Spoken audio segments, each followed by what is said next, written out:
महाराष्ट्रामध्ये निसर्गरम्य सुंदर ते कोकण, महाराष्ट्रामध्ये निसर्गरम्य सुंदर ते कोकण, त्या कोकणात गणेश चतुर्थीचा मोठा सण, त्या कोकणात गणेश चतुर्थीचा मोठा सण.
मागतो आता तुझ,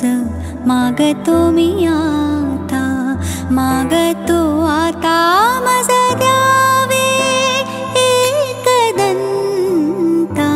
तुझ, मागतो मी आता, मागतो मी आता तुझ, मागतो मी